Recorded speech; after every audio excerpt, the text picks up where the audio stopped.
Let's take a look at some of the morning's newspapers, shall we? Michael Bridge is here with us. Michael, you've been having a deep dig into the, you know what I mean, into the papers. What's happening? Spanish newspaper Fichajes has got a story. I've been aware of these because they've linked Newcastle with quite a few players over the years, but who are they linking today? Cole Palmer, and I'm glad you've mentioned it, Pete. They are a transfer-based Spanish newspaper. Look, we know Real Madrid have had great success with England internationals in Jude Bellingham, and look, I don't want to get Chelsea fans angry with me. This is a Spanish-based transfer newspaper, but look, it's just an example of the success he's been. What a phenomenal signing he's been for Chelsea. You think of all the stick Chelsea have received over the last couple of seasons in terms of the players they brought in, the spending. There's one fact that we do know. He was worth every penny and more. He signed a new contract. You look at maybe Manchester City now and the potential rebuild they've got coming up and how much they potentially miss him, and what a disappointment it was for them to sell him in the end. Now you look at that. But look, Chelsea fans, it is a transfer-related Spanish newspaper, but it's clear that this is going to be one of the biggest names in world football over the next few years. I've just searched Fichajes, and the last few players that they've linked Newcastle with: Mikel Merino, Alexander Lacazette, Ferran Torres, Brahim Diaz, Mikel Mudryk, and a year ago Jose Mourinho was going to replace Eddie Howe. Good strike rate then. So none of the last six that have popped up there, my initial 5-second search, have proved to be true. So Chelsea fans, just putting that out there for you. Maybe nothing to worry about. Don't stress yet. No offence. No offence if any Fichajes journalists are watching. No, I think we're all right there. There's a lot of focus, isn't there? Let's switch it to another London club. Ange Postecoglou, Michael, in today's papers. Unsurprisingly, Daily Mirror writing about the support for the Tottenham. From John Cross, friend of the Sky Sports News, backed Post.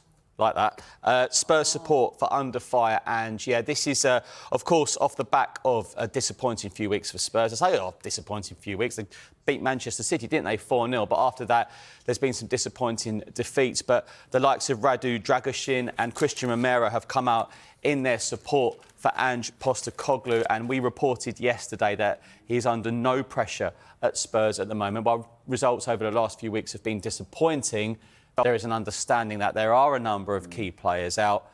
They're still in the League Cup, the quarter-final next Thursday, and they're playing Rangers Thursday night in the Europa League. A win there should be enough to put them maybe in the top 8 to qualify straight into the last 16. And it's a very open league at the moment. And you talk about rebuilds.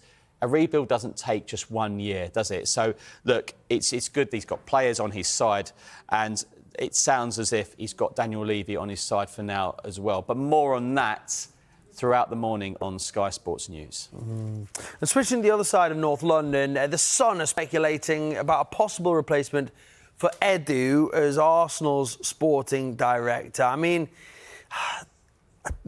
this is an interesting story because this guy, I mean, is an unbelievable year, hasn't he, of sort of drama in his career, really, I suppose. Yeah, I mean, how long was the gardening leave as well? It's quite an incredible story breaking on Sunday morning. Dan Ashworth's shock departure from Manchester United. Well, there's more to come on this departure, but there's one thing we still know, Hayley and Pete, that he has a very good reputation in football. Now, I want to move away from him leaving Manchester United, because the bit I am interested in, he's now a target for rivals Arsenal. Now, we know Edu. Another shock, wasn't it? Yeah. I think we're getting to a stage, aren't we, now, where sporting directors and director of football, it's just as, and potentially in a way maybe sometimes more important than the manager slash head coach itself, isn't it? Well, these guys buying the players, aren't they? Exactly. So let's go into the paper a little bit. I love it. I love the paper in the morning.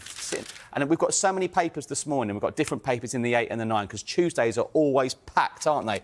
But they are assessing him, and Ashworth, with a close relationship with Arsenal managing director Richard Garlick. The pair work together at West Brom. So that's a really interesting potential development this morning in the Sun from Neil Custis and Matt Hughes. And a reminder, Dan Ashworth leaving Manchester United at the weekend and now linked with Arsenal.